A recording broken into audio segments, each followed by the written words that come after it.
গতকাল মামলা দিচ্ছে তাহির হুজুরের বিরুদ্ধে। আমি কি তা করছি? আমি তো ওয়াজ না করি, তুমিও তো ওয়াজ আমার কও, আমিও তো তোমারে কই, এটা আজীবনই চলবো। তো মামলা দো, মামলা তুমি আমারে করলে আবার 10 বছর পর আমার জীবতে আবার তোমারে করতো না। কোন কারণে কবর থেকে লাশটা তুলছা?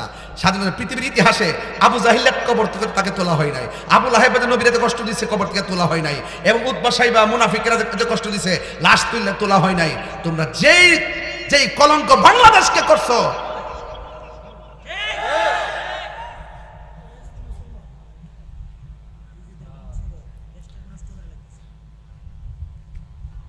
আর হে দিতে দেখলাম এক পাগলের কবর থেকে তুললে পুড়ছে।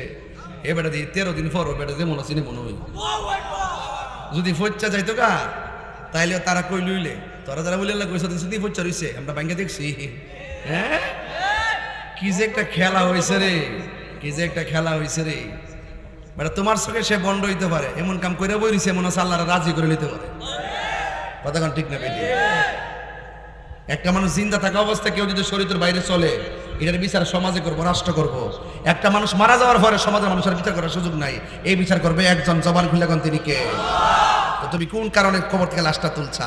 স্বাধীনতা পৃথিবীর ইতিহাসে আবু জাহিলের কবর থেকে তাকে তোলা হয় নাই, আবু লাহেব নবীরে কষ্ট দিচ্ছে কবর থেকে তোলা হয় নাই, এবং উতবা সাইবা মুনাফিকরা যে কষ্ট দিচ্ছে লাশ তুললে তোলা হয় নাই। তোমরা যেই কলঙ্ক বাংলাদেশকে করছো,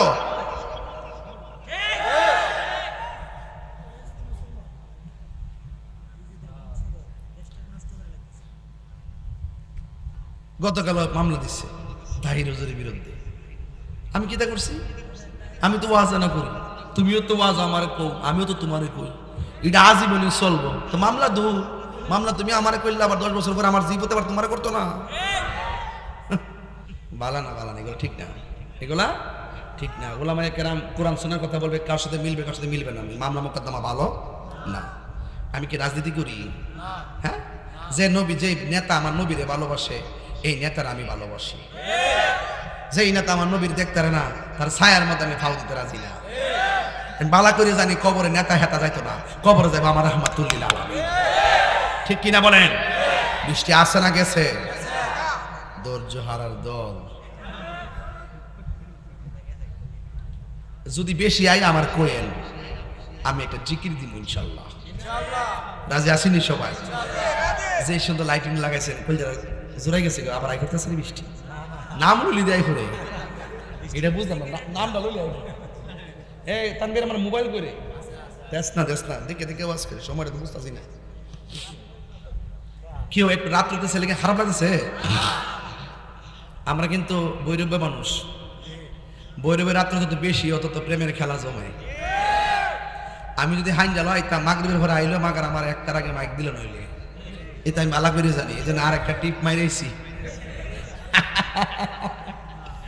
আর আজকে একটা গরম খবর আছে বাজান, গরম যখন গিয়া বইছি কইও এই বেটা সভাপতি সাহেব শুনেন, গরম যখন গিয়েছি চিংড়ি মাছটি ছোটো ছোটো বুঝছেননি, আর আপনার ছোটো ছোটো চিংড়ি মাছ দিয়া শুটকি দিয়া এরপরে মানে এমন ভাবে রসুন টসুন দিয়ে এমন ভাবে ভর্তাটা করছে, পরে খেয়ে জিব্বা লড়াইতেছে, মানে একটা মজা যা লাগছে। আচ্ছা কোন জানতি বেহেস্তের খাউনটা কি এর চাইতে কম মজা হইব? কথা কোনা গেলে কেন? আর আমি তো আপনার কাছে ভাত খাইছি হাতে লয়া লয়া খাইছি, কিন্তু বেহেস্তের মধ্যে কিন্তু লয়া লয়া খাওয়ান লাগবো। এমনি একটা ধাক্কা দিবেন, এমনি মুত্তাকিন, হাদিস কোরআন শরীফের মধ্যে আছে, মুত্তাকিনা তারা হেলান দিয়ে শুবেন।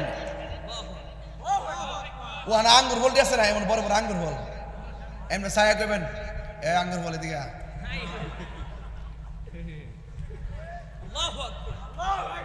জাউন লাগতো না, জাউন লাগতো না।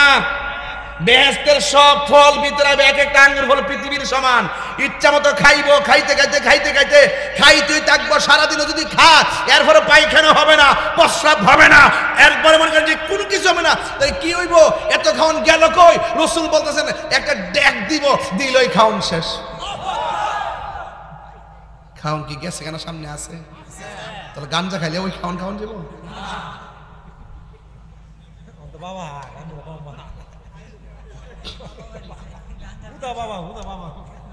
বাবা বাবা ফটো লইলে বাবা বেছে, বাবা ফটো লইলে বেছে রে গাঞ্জুটা বাবা ঘুরে দল। বাবারে আর খাইস না, আর কত খাইতে? বাবা খাইতে খাইতে তো করে কমরটা সিমা বানালিস, শেষ হইতো বডিটা শেষ হইতো। আজালিছে না, আজালিছে না ও, হ্যাঁ আজালিছে, আজালি বাড়ি দিয়ে দেয় মুরব্বের সামনে ঝাড়িছে। এই তোমরা কমিটির লোক কই? এই বাবা তোমরা বসে থাকো, ঠিক আছে কথা নেই।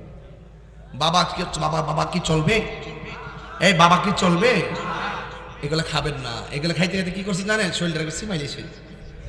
আর মানুষ দেখলে কই এই গাঞ্জুটার জায়গারে মর লোক, গাঞ্জুটা মরছে ভালো হইছে।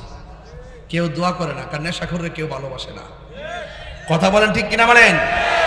তাহলে যে জবান দিয়ে আল্লাহর জিকির হবে সেই জবান দিয়ে কি হারাম ঢোকানো যাবে? যে চোখ দিয়ে নবী দেখার সুযোগ আছে সেই চোখে কি কোনো হারাম কিছু দেখা যাবে? এই জন্য ইজ্জতের মালিক কে?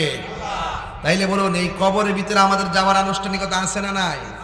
দাদা যেমনি গেছে এভাবে আমাদের আনুষ্ঠানিকতা আছে না নাই?